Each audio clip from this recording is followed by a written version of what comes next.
Yeshua. L'ombreo senkerebo sinterebo shenterebo sentekerebo sikabarabo samanterebo. Alléluia, alléluia. Shalom à tous. Peuple de Dieu, soyez bénis, richement bénis. Dans la présence de Dieu encore dans nos vies à tous ce matin.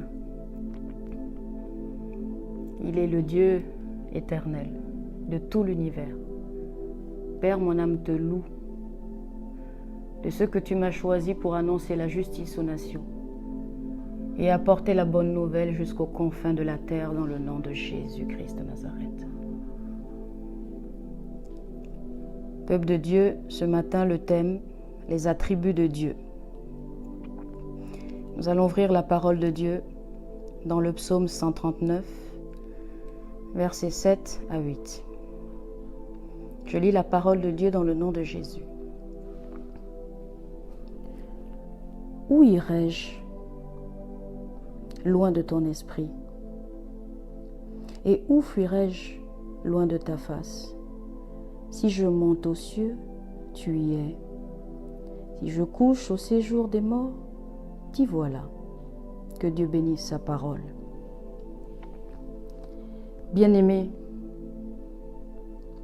la Bible ne cherche pas à prouver l'existence de Dieu, mais à décrire ses attributs. Certains des attributs lui appartiennent en propre, alors que d'autres se retrouvent également chez nous, pour la simple raison que nous avons été créés à son image. Église, les attributs qui lui appartiennent en propre. Dieu est omniprésent, ce qui signifie qu'il est partout en même temps. Le psaume 139 nous dit que partout où on va, Dieu s'y trouve. Dieu observe tout ce que nous faisons. Dieu est omniscient, ce qui signifie qu'il connaît tout, nos actions, mais aussi nos pensées. Le livre de Samuel 1er, 16, verset 17, nous dit « Et l'Éternel dit à Samuel, ne prends point garde à son apparence et à la hauteur de sa taille, car je l'ai rejeté. L'Éternel ne considère pas ce que l'homme considère. L'homme regarde à ce qui frappe les yeux, mais l'Éternel regarde au cœur. » Alléluia. Quand la Bible parle de la présence de Dieu, elle fait référence au fait qu'il connaît tout ce qui est possible comme étant possible, tout ce qui est futur comme étant futur, tout ce qui est passé comme étant passé, tout ce qui est ordonné d'avance comme des certitudes prédestinées. Nous allons ouvrir la parole de Dieu dans Ésaïe 42, 9. Je lis la parole de Dieu dans le nom de Jésus. Voici, les premières choses se sont accomplies, et je vous annonce de nouvelles. Avant qu'elles arrivent, je vous les prédis. Que Dieu bénisse sa parole. Bien-aimés, nous pouvons voir l'omniscience de Dieu dans la conversation de David et l'Éternel au sujet de Saül. Dans le chapitre 1er de Samuel, 1 Samuel 23, versets 10, 11, 12, 13. Oui, Jérémie le dit lorsqu'il s'adresse à Sédécia au nom de l'Éternel. Oui, Église, ce n'est pas de la philosophie. Dieu demeure libre de prendre des décisions qui altéreraient ses desseins à la fois. Le temps est dans l'histoire selon sa volonté, sa sagesse. Dieu est souverain. Il n'est pas prisonnier de sa présence. Amen. Église, Dieu est omnipotent, ce qui signifie qu'il est tout-puissant et qu'il détient l'autorité suprême de toute chose et toute créature. Jérémie 32, 17 dit « Seigneur, rien n'est étonnant de ta part. » Sachez-le, Dieu n'utilise pas toute sa puissance et toute son autorité en permanence. Oui, Dieu a le pouvoir de détruire le péché, mais il n'a choisi de le faire qu'à la fin de l'histoire. 1 Jean 5, 19 nous dit: nous savons que nous sommes de Dieu et que le monde entier est sous la puissance du malin. Amen. Oui, Satan est le prince de ce monde et tout ce qui arrive n'est pas conforme à la volonté parfaite de Dieu. Les souffrances qui accablent le monde ne viennent pas de Dieu. Bien-aimés, à aucun moment l'Écriture n'enseigne que Dieu a le contrôle direct du monde impie actuel, qui comprend les pécheurs, le mal, la cruauté, l'injustice. Je répète, d'aucune manière Dieu ne désire ni ne provoque toute souffrance. Dans de nombreux cas, Dieu limite son pouvoir, car il désire agir à travers son peuple. En de telles circonstances, sa puissance dépend de notre disponibilité et de notre soumission à sa volonté. Alléluia. Église, Dieu est transcendant, ce qui signifie qu'il est différent et indépendant de sa création. Son être, son existence surpasse de loin toute la création. Il demeure pur et parfait, au-delà de tout ce qu'il a créé, et il existe en dehors de la création. Le Seigneur existe en dehors de la création. Écoutez, la transcendance n'implique cependant pas que Dieu est incapable de vivre au milieu de son peuple et d'être son Dieu. Le livre de Lévitique nous dit: « J'établirai ma demeure au milieu de vous, et mon âme ne vous aura point en horreur. » Je répète, « J'établirai ma demeure au milieu de vous, et mon âme ne vous aura point en erreur. » Amen. Église, Dieu est éternel, ce qui signifie qu'il existe d'éternité en éternité. Psaume 90, versets 1er à 2.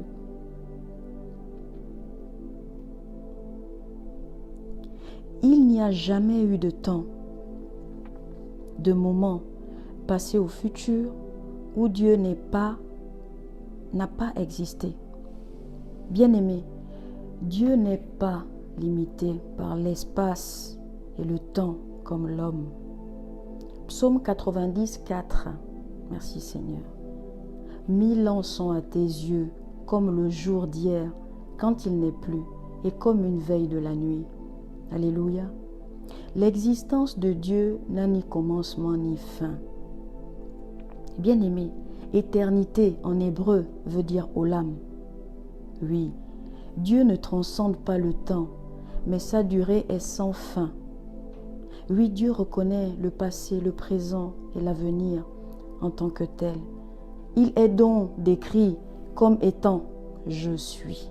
Exode 3, 14, Jean 8, 58. Église, Dieu est immuable, qui signifie que ses attitudes et ses attributs et sa perfection ne changent pas. Ses intentions à l'égard de l'humanité ne varient pas non plus. Bien-aimé, Dieu peut temporairement modifier ses objectifs à la lumière des réactions de l'homme. Oui, le Seigneur peut par exemple modifier ses intentions de jugement lorsque des pécheurs se répandent sincèrement. Jean 1, 17. Le zèle de ta maison me dévore. Oui, peuple de Dieu. Dieu est libre de pouvoir ou non aux besoins de l'être humain et d'exaucer les prières de son peuple. Amen. La persévérance du juste devant Dieu dans les prières fait changer d'avis au Seigneur. Nombre 14, versets 1 à 20. Dans le verset 1er, la Bible dit: « Toute l'assemblée éleva la voix et poussa des cris, et le peuple pleura pendant la nuit. » Oui, le peuple murmurait contre Moïse et Aaron. Mais la prière de Moïse, au verset 13, nous démontre la prière du juste. Et le verset 20 nous démontre que ce n'est pas parce que Dieu accorde son pardon que le châtiment est systématiquement arrivé à son terme. Mais l'Éternel dit à Moïse, « Je pardonne comme tu me le demandes. » Amen. Gloire à Dieu. Merci Jésus. Église, Dieu est parfait et saint, ce qui signifie qu'il n'a jamais péché, qu'il est absolument juste. Alléluia. Vous savez, Adam et Ève ont été créés sans péché, mais avec la capacité de pécher. Dieu, quant à lui, ne peut pas pécher. Sa sainteté inclut également sa consécration à mener à bien ses projets et son plan. Église, Dieu est trin, ce qui signifie qu'il est un Dieu unique, qui est manifesté sur la forme de 3 personnes divines, le Père, le Fils, le Saint-Esprit. Chaque personne est pleinement divine et égale aux 2 autres.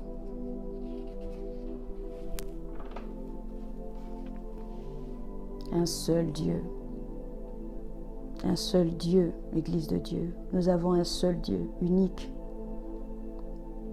Église, quels sont les attributs moraux de Dieu?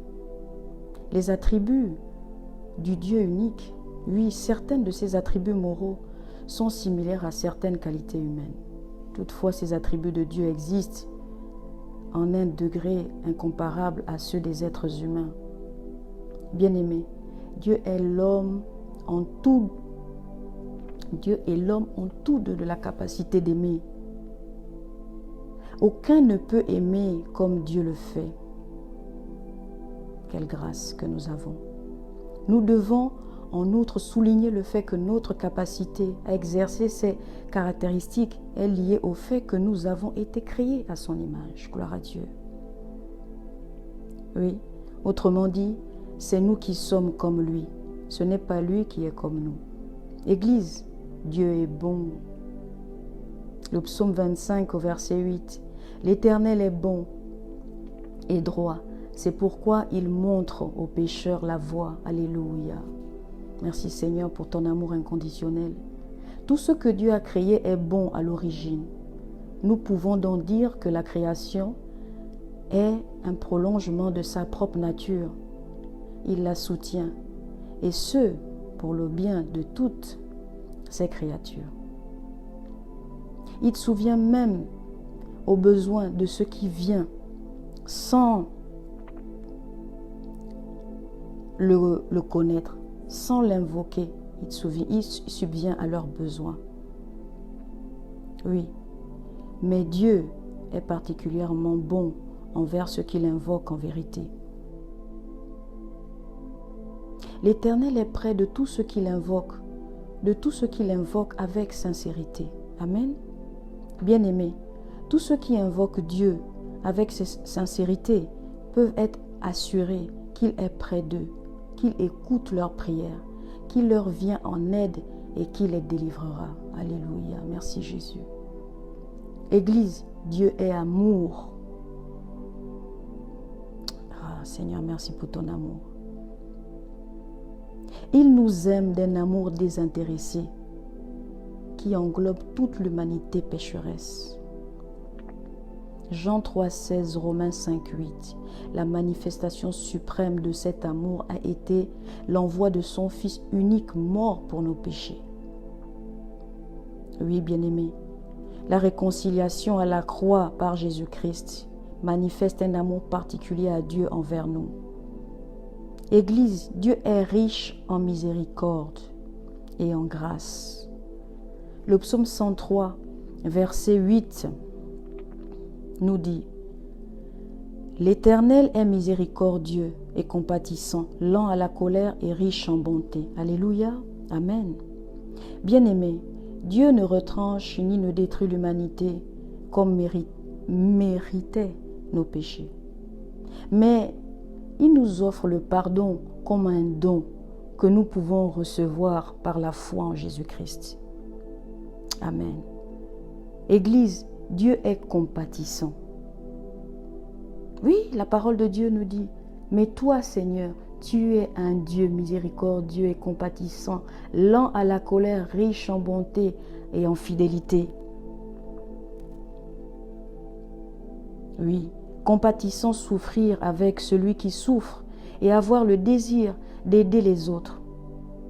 C'est compassion que Dieu a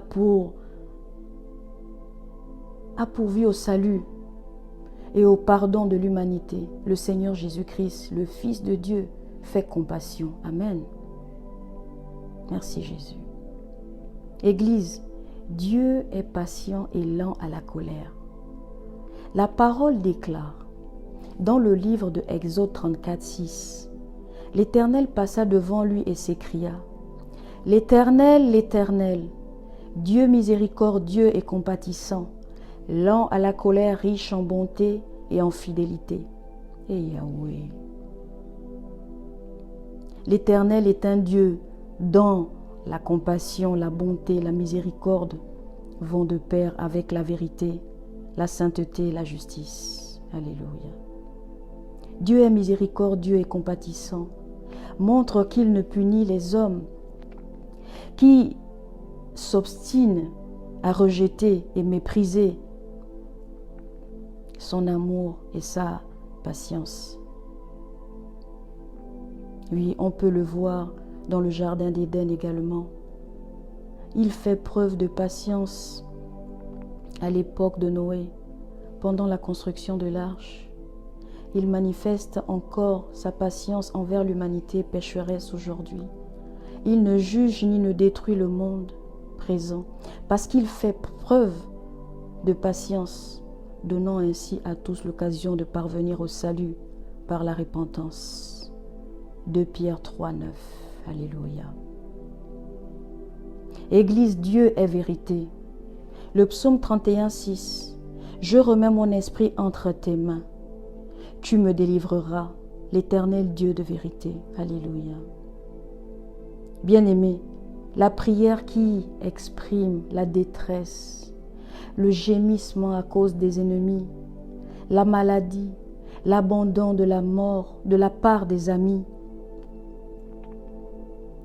Oui, au sein des grandes difficultés, nous pouvons nous cacher en lui, notre refuge.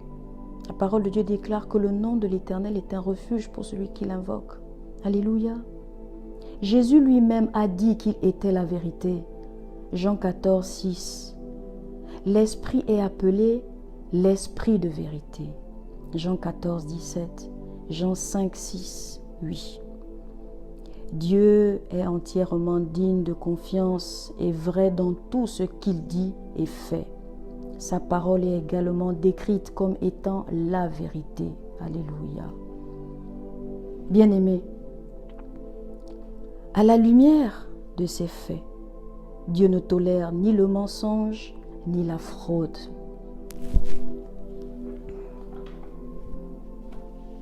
Église, Dieu est fidèle. Dieu accomplira ce qu'il a révélé dans sa parole, autant ses promesses que ses avertissements.